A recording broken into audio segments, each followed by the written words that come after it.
Well, this is so much fun. Pamela, Mhm. I'm so excited to have you.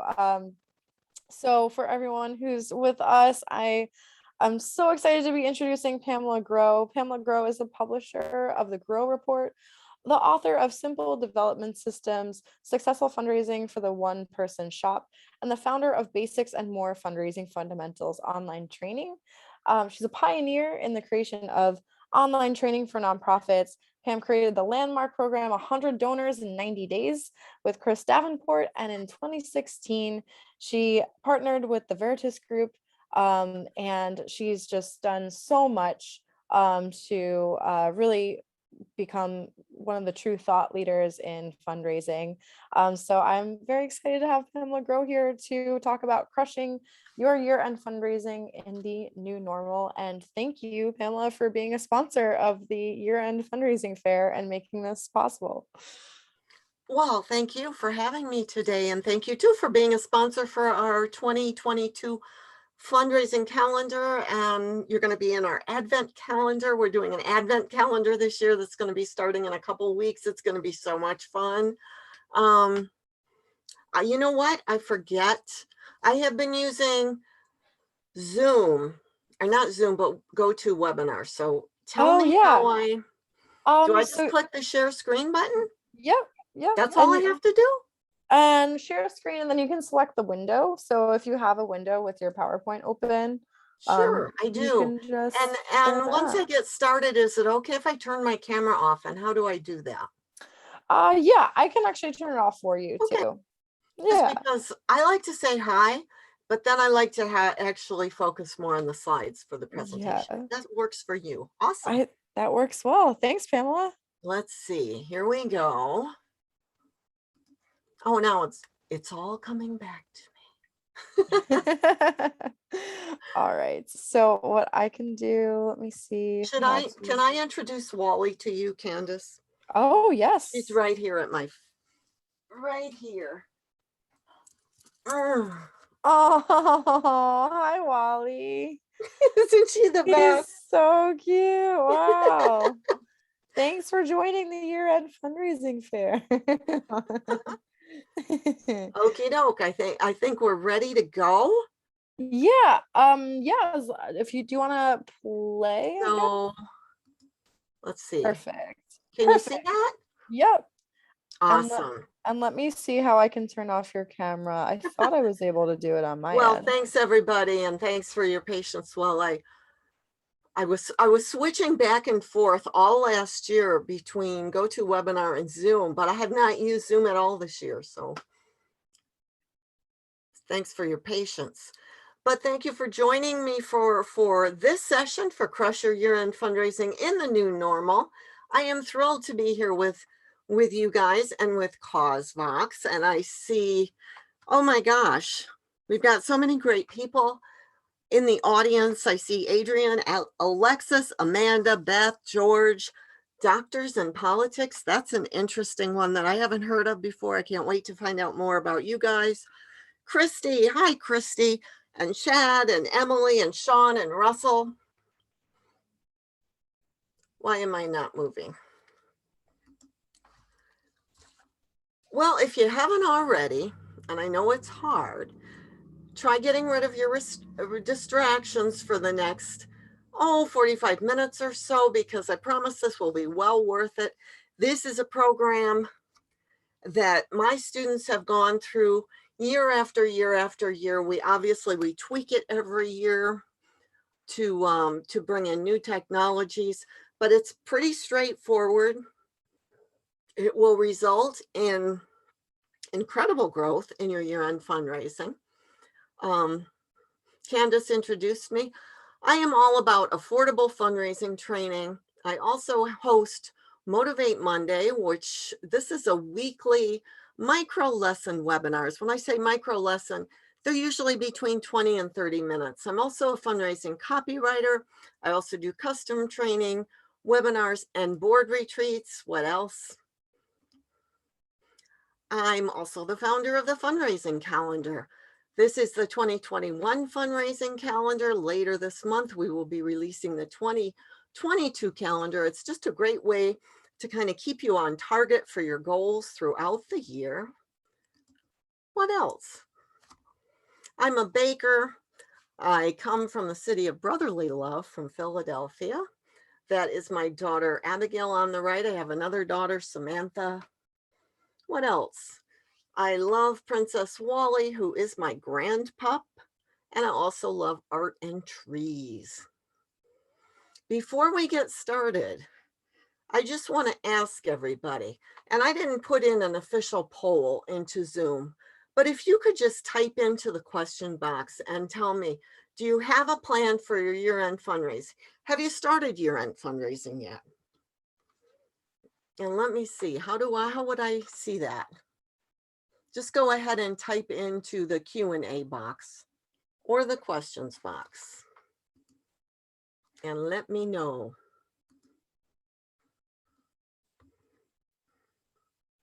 Vanessa says, yes. I'm thinking we're already in November. I think everybody's pretty much got a plan. Am I right? Cheryl's working on it now. Excellent.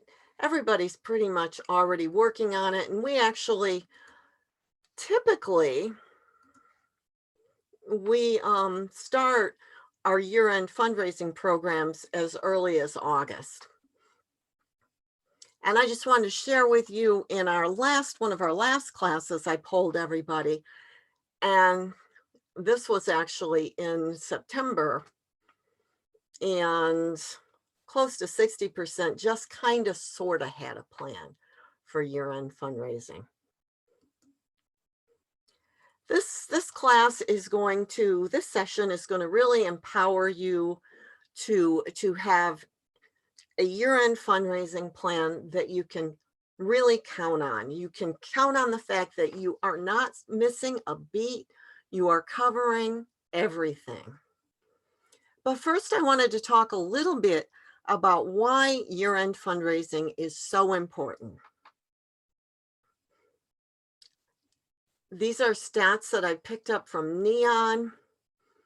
They're from a year or two ago, but they're still, I spoke with the folks over at Neon. They still pretty much hold true. Nearly a third of individual giving occurs in December. 12% of all giving happens in the last 3 days of the year. 53.8% of nonprofits start planning their year-end appeal in October.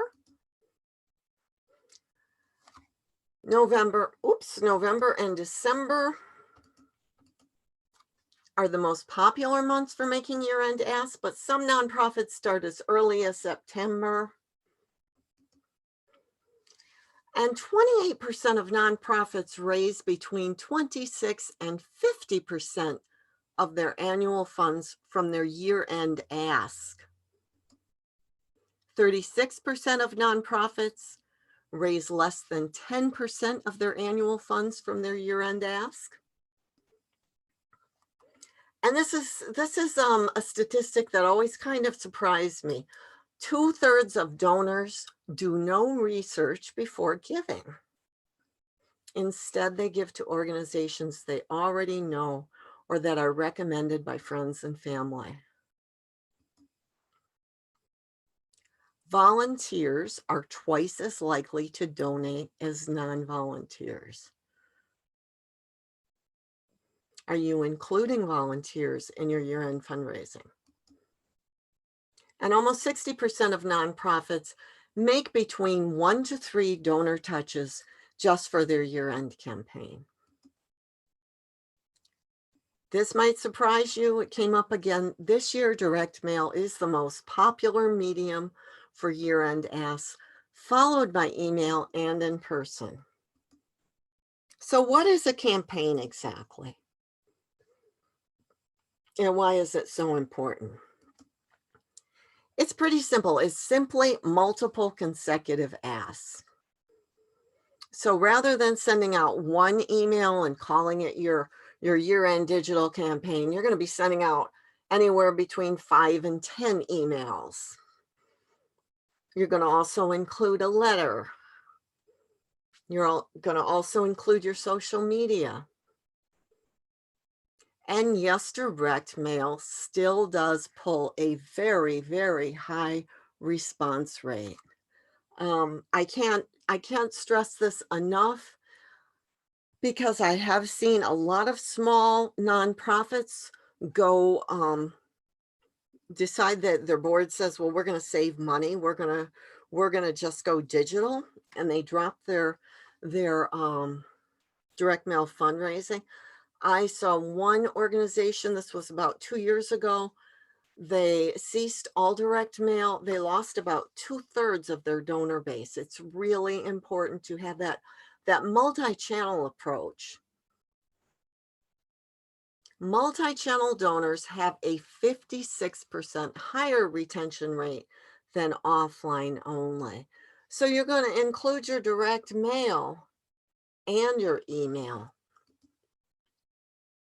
Multi-channel has 212% more revenue than offline only. That means donors who give offline and online, and that would be, to be honest with you, that would be pretty much a donor like me. I will get a letter in the mail, and I haven't written a check in over 20 years to a nonprofit, but I will go online and I'll make that gift online. But typically, when I make a donation, it is prompted by direct mail. But all your donors are different. Just adding email communication increases value by 90%. So let's get started creating your campaign. And the first thing that we always do is warm up your donors. Warming up is, and if you have donated to nonprofits, especially to small nonprofits, you might have had this experience yourself. You're excited about contributing to this local organization. You send them a check or you donate online, and bam, you don't hear from them for a whole year, maybe. All this time goes by, and then they ask you in the year end, then the year end appeal ends up in your mailbox. And I mean, sometimes I even forget that I donated. So priming your donors is a method of, they call it persuasion, priming an audience to receive your message more openly. So if you haven't had a strong ask, thank, report system going throughout the year, you really want to have a touch point with your donor before the ask. And why? Well, it makes people feel important. It makes people feel appreciated.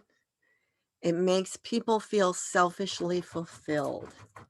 And who doesn't want to feel important, appreciated, and fulfilled? And wouldn't you be more generous if you did?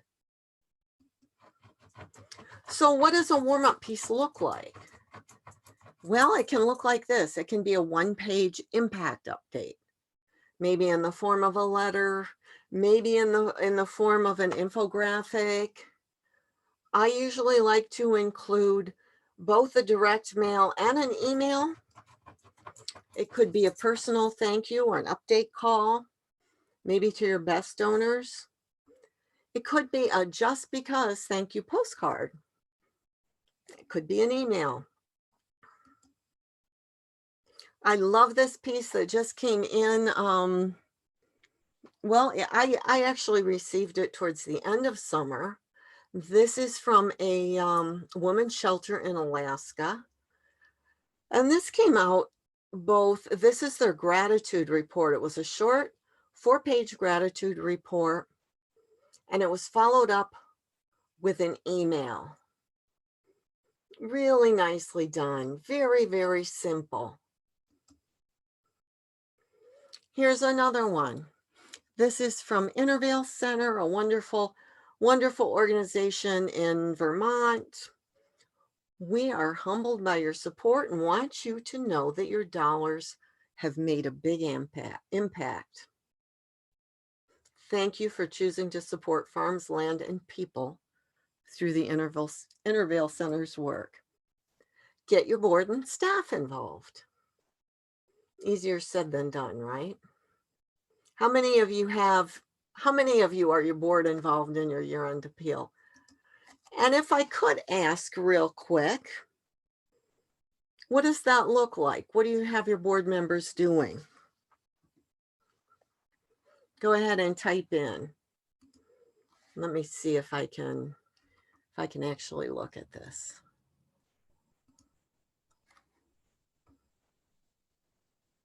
I like that.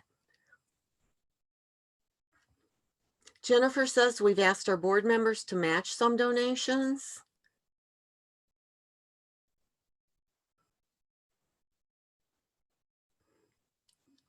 Super. The board chair sends ask letters to all board members. I love that. Anyone else? We've asked our board members to send ask letters. One thing I always like to do is to, this is easier when you have a smaller donor base. When you have maybe under 500 donors, you can run the names by your board members and find out if there are any connections, anyone who'd like to write notes. I really liked what this particular organization, which is Counseling Service of Addison County. I just got this letter in the mail yesterday. Their board secretary wrote a little handwritten note.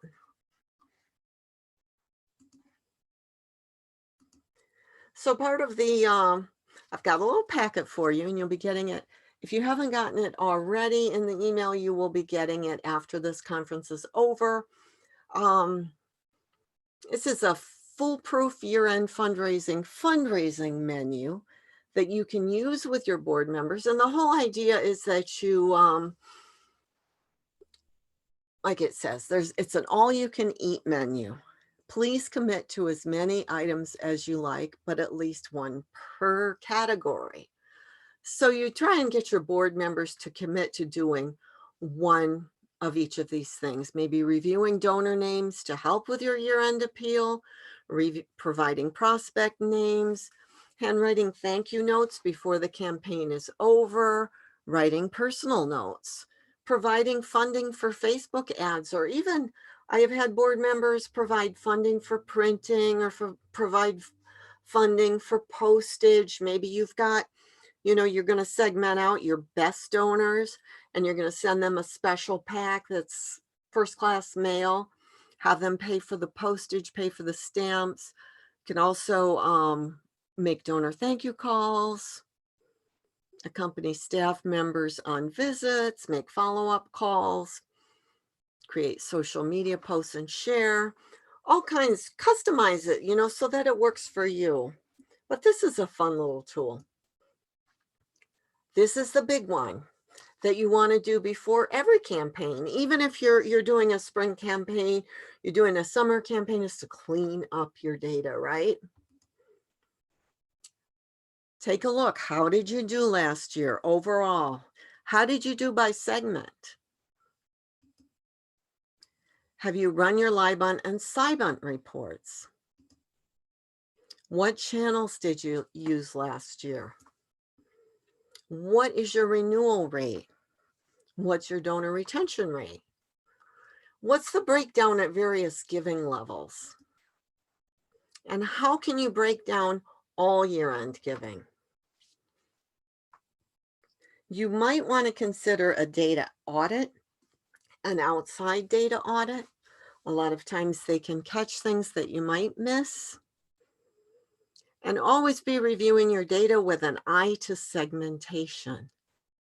And in the fundraising profession, we tend to always look at this from a monetary perspective, right? You look at the donors who gave, between $0 and $75, and however you have it segmented out. But you might also think in terms of reasons why your donors give.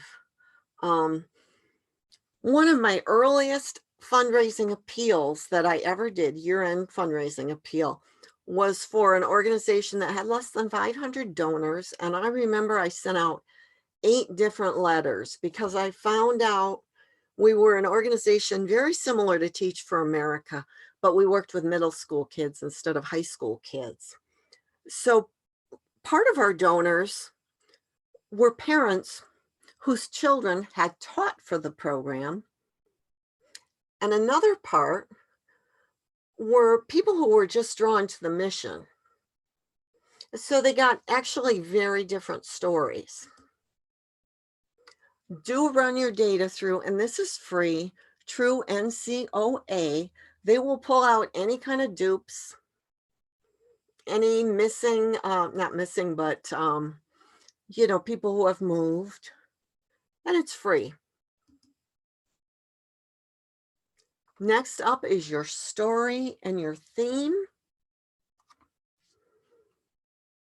What we have found in doing this for about 12 years now is that one story rather than we do this and we do that and we do this is going to have more of an emotional appeal and will perform much better.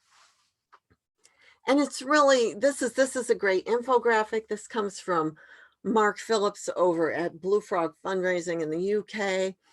And yeah, we do want to tell everybody this stuff, right? We want to educate our donors about our new approach. We're going to be doing this. We're going to be doing this going forward. We're unique in the community because nobody else does this. We are so great. Here's why you should support us. But what does the donor want to hear from you? How together you help solve a problem. It's pretty simple. It's pretty basic. You can also, it's not absolutely necessary, but you can also come up with a theme. I have done, sometimes I do this, sometimes I don't. It depends on what the story is that year. It's great for social media like this. This was a theme from what was it? The APA Adoption Center, and they were trying to get older dogs adopted, and this was a social media campaign with a very specific theme. But you don't necessarily have to have a theme. And one of the hardest things that I find, what I see over and over again, is that we want to tell our donors exactly how we do what we do. But going back to this, what your donors really need to know is how we help solve a problem. Oops. So this here,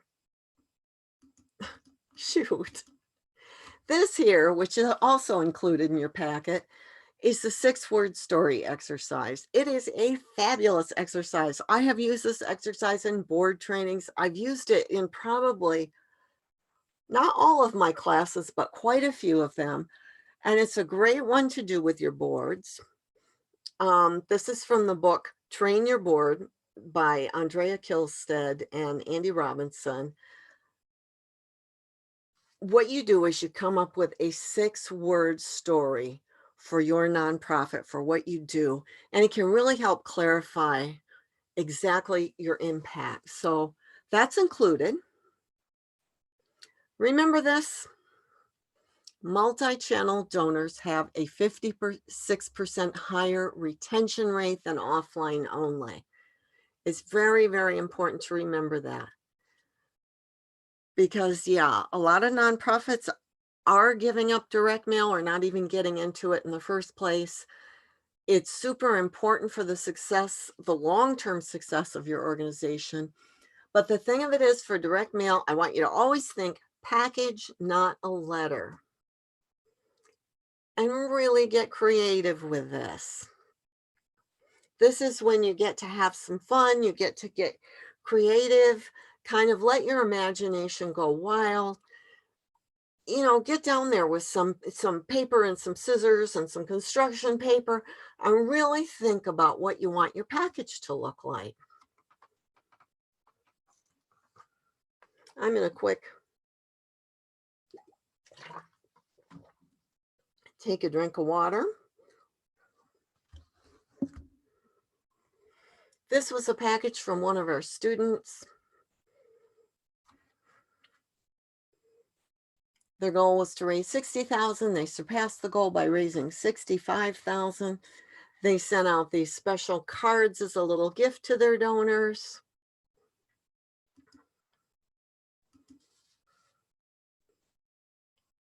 This is a great example. You want a readable font. Serif, not sans serif, serif, 14 point or above. Lots of white space, indented paragraphs, a very clear, very straightforward reply device, even though probably a lot of your donors will go online and make a donation. But if they don't, make it easy to fill out. Oversized envelopes, when we've tested the oversized envelope has beaten all the tests. Costs a little bit more, but it's well worth it, because part of just like with the subject line of an email, helps you get it opened. Your envelope is going to help get that letter open. Lots of white space. And what do you want your donor to do? You're asking your donor for a gift, but what exactly do you want them to do? Remember that donors 65 and older comprise the largest slice of the American charity pie, and that's still true. So instead of these teeny tiny little reply envelopes where it's the response device and the return envelope combined into one and you can't hardly fill your name in, we always recommend a full size, a full sheet reply device. This is one from Ontario Nature. They are a client of Agents for Good. You can find a lot of great examples on their website. This is one that I did for a client last year. Make it as easy as possible. Have that name and address already filled in. You've already got it there in the letter. You're already personalizing. Consider adding a lift note. This could be something as simple as getting back to your board members, having them write personalized sticky notes. Just maybe 1 or 2 lines, something very, very simple. Turn your ideas into reality. This is way easier than you think. You might think that something, I'm going to go back to this because when we decided we wanted to include this this lift note, the printer told us that they couldn't do it. It wasn't something they were equipped to do. So I started calling other print shops to find out who could do it. And I think it was going out to 600 individuals. So we didn't need a lot. I talked to 3 or 4 different print shops. This little lift piece, which is a little yellow sticky that was affixed to all the letters, I got quotes ranging from $64 to over $600. You can always figure this out, is what I'm saying. I went with the $64 one, obviously. You might want a designer who's going to charge you $1,500, $2,000 for the design. But if you study design and you know exactly what you want for your piece, you can find someone on Upwork to do it for maybe $100, $150. This is so important. Go online and make a donation to your organization. How many of you have done that? I'm going to go ahead and see if anybody's typing in. Yay, Jennifer said I did. Excellent. I have, Alexis, yay. Yay. I'm not going to answer questions right now, but I'll answer questions at the end, but that's excellent. It's terrific. I usually recommend, giving 5 or 6 people $20 and telling them to go online and make a gift. It is the best way to really gauge how you're coming across. Test, test, test, and then test again. And absolutely test on mobile as well. And think it through every step of the process. Where does your donor land after they make a gift? If you do this, if you give like, $20 to 6, 7 different people, have half of them do it on mobile and half of them do it from their desktop. So where does your donor land after they make a gift? This is an actual screenshot of where I landed after making a gift recently to one small community nonprofit. And it doesn't inspire a lot of trust. And it's understandable. You've got so much on your plate. But these little things are things that are easily rectified. We're just going to quickly go through a couple of really exceptional thank you redirect pages. I love this one from World Animal Protection. I love the way they speak to the donor's identity, right? Compassionate donors like you provide a lifeline. This is good too. Want to do even more. And something that oftentimes is missing, but do include this in your thank you email and on your thank you redirect page. What happens next? Don't leave your donor in the dark. This is just a really good one. Thank you for your generous support and compassion for animals in need. This was a good one too.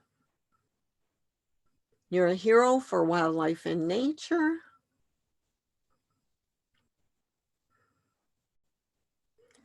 This right here is excellent. Anytime, any touch point with your donor, when you can provide the opportunity for them to share your feedback, their feedback, that's going to grow your individual giving program just exponentially. That's the often missing component right there, feedback. It really helps. Everything about this really good.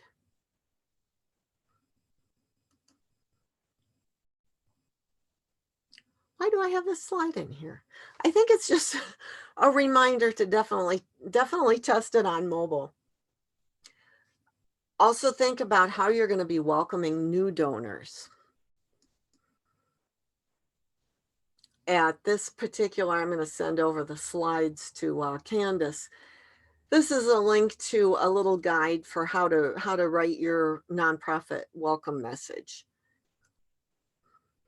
And think about your thank you. Does it really inspire? Plan out your email series. Question here, is there a magic number of emails? Is there?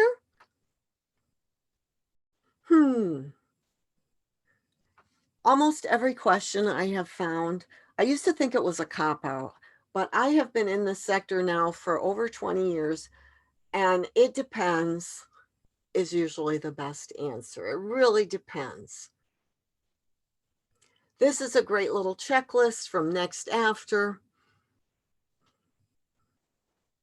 Is the message going to the right audience? Are you segmenting it? Does the offer resonate with this audience?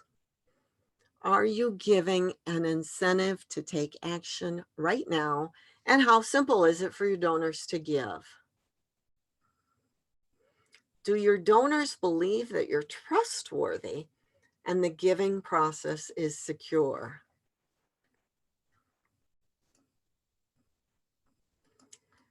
Going back to this question, what we have found with working with primarily small nonprofits who aren't typically sending out weekly emails so much, but maybe a monthly email, anywhere from 3 to 10 emails with 2 or 3 emails on that very last day on the 31st seems to be key. And your thank you letter. This is something really cool. If anybody's familiar with Stephen Covey, who has passed on, but he had a book, what was it?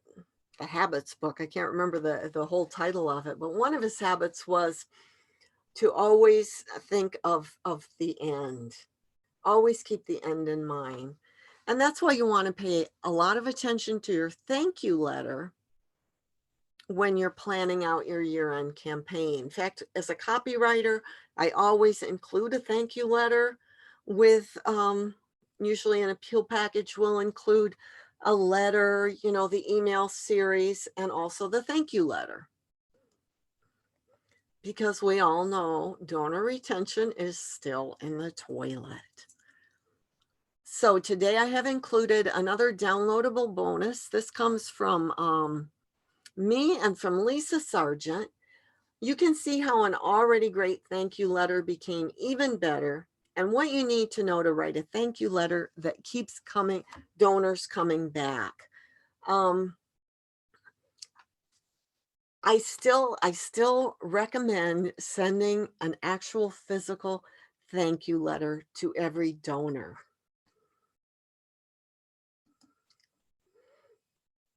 And this is what's going to make a tremendous difference in your year-end campaign is extra love for your best donors.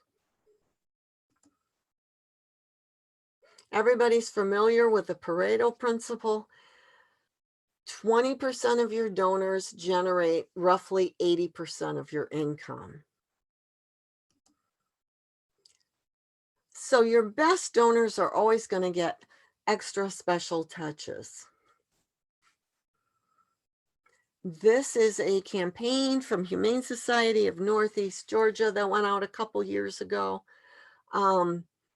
They had outsourced their direct mail. Actually, they always outsource their direct mail with an agency, but they pulled their best donors. They mailed it in-house. They mailed these ornaments, and they saw an 84% increase in their year-end funding. And number 10 is your checklist and a plan. So what about Giving Tuesday? Who's going to be participating in Giving Tuesday? Go ahead and type in the chat.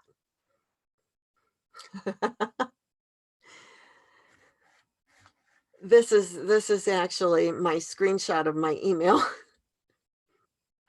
on Giving Tuesday. It's really hard to stand out from the crowd. Am I right? It's so hard to stand out from the crowd.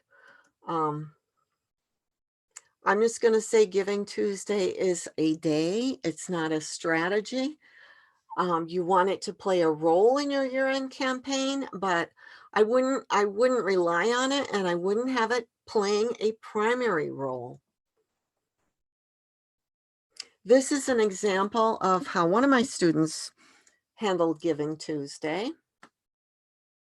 They used it as a day of gratitude, and they got some celebrities involved.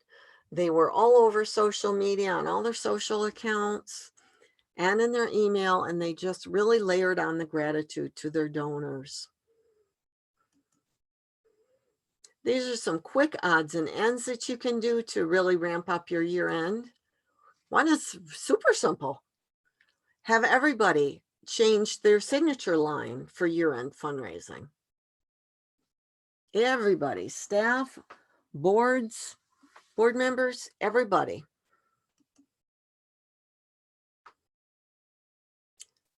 Think about a homepage takeover. That's where the homepage of your website is entirely devoted to year-end fundraising, because anybody who goes to your website between now and December 31st is probably going there to make a gift anyways. You can do that either with a total homepage makeover or a light box. You might also send a reminder postcard to your donors who have not yet given.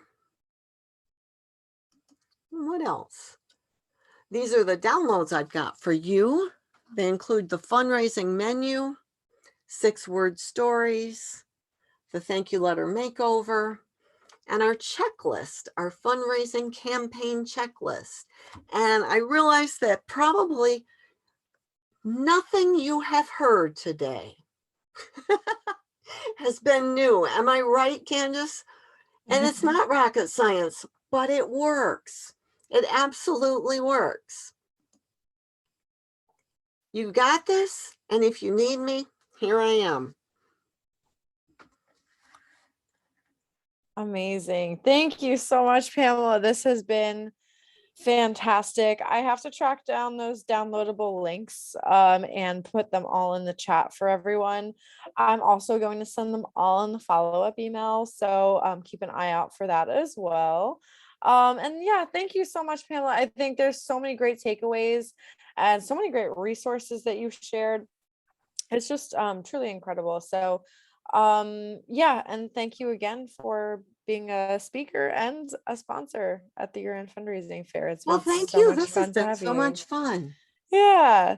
So while I go ahead and get those downloads in the chat, why don't we take a couple of questions? We have some time. Sure. And yeah, we can kind of go from there. So any more questions? I do recommend you add them to the Q&A pane so it's easiest for us to track them. Super. I love this. Jennifer says, and this is such a great point. There's no magic number of emails. The magic is in the content. Yes. Yes. Such a great point. Yeah, who is it? Melissa says, I donated $5. It was a real eye-opener for me and helped to set up our landing page, and thank you. Excellent. And Katini says, we send out 500 direct mail pieces and about 3 people respond by mail. We pay $800 a year to have the reply envelope service. Do you think it's worth it to include a prepaid envelope?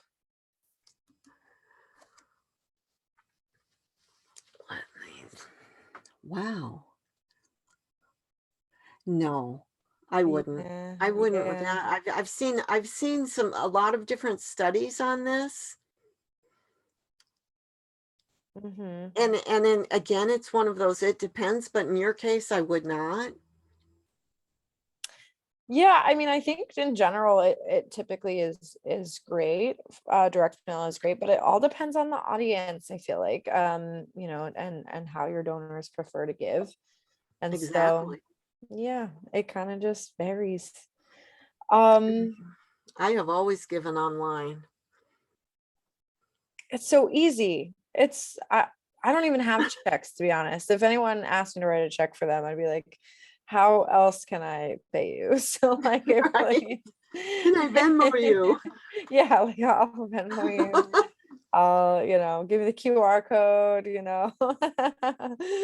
um yeah, so it's really interesting how like there is like such a big segment of donors who still give by check, but There um are. you know, like you don't want to miss out on them. So I still think direct mail is an important part, but there's also a huge audience of people that give online. So it's it's really important to have both, you know, like it's that as you said, Pamela, like the multi-channel approach is really the best one to really make the most of everything. But kind of like with Katini, like you have to take a look at what your expenses are and what the return on investment is, and Right. kind of make your own decisions for what works best at your organization. Right.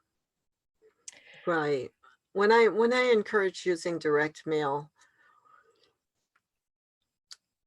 it's for a lot of reasons, but also because of the sticky quality of direct mail. You know, when you look at your annual report, you look at your newsletters. For fundraisers who are old timers like me, I mean, we have seen checks come in envelopes and return envelopes that were coded for campaigns that were 10 years ago. People keep this stuff, you know? And we're looking not just for now, but we're looking for that bequest gift.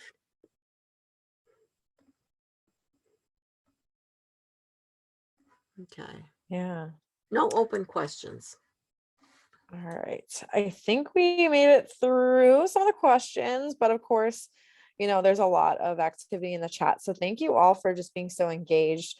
I saw Chris was said, I'd hope we mean enough to people as an organization that they'd put out the 58 cents for their own stamp. I I would hope so too, right? Like I really hope so. So yeah, well, I think this is fantastic. We'll see if any more questions come in, but Pamela, it's been so fantastic having you. I really encourage everyone to check out Pamela's resources. There's basics and more. I'm putting that in the chat as well. And Pamela, what is the best way for everyone to access those handouts? Let's see. Is there any way I can upload them? If you want to send them to me, because I was having a hard time pulling it up. I thought I did. But I will go ahead and take a deeper look and make sure everyone gets those. And you'll get everything. I mean, everything in the big follow-up email. So if I can't find them at the moment, I promise I will send them all out. But I encourage you to check out basics and more fundraising classes. So they're popular, tested, and proven effective. The science of fundraising for smart nonprofit professionals like you, featuring the latest best practices and what's working now. Basics and more fundraising fundamental classes provide flexible, self-guided online training for busy nonprofit professionals, which I feel like we all are. So thank you so much, Pamela. I'm going to go ahead and still keep an eye on my inbox and see how I can get those downloads for everyone. But yeah, this has been so insightful and so great, and I think so much was such a great reminder of how you can really simply but effectively run year-end fundraising, especially in these crazy times. So thank Oh, you so totally. much. Totally. One thing we learned was really that small nonprofits in particular need to communicate more. Absolutely. Yeah, I mean, I think like Kelly said earlier too, where this organization didn't do direct mail, they just cut it out.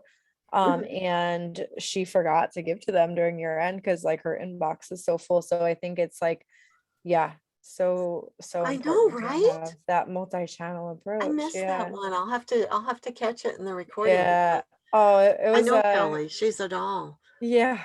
Yeah, Kelly is so great. So it's been so much fun today so far, all these different sessions. It's been so insightful.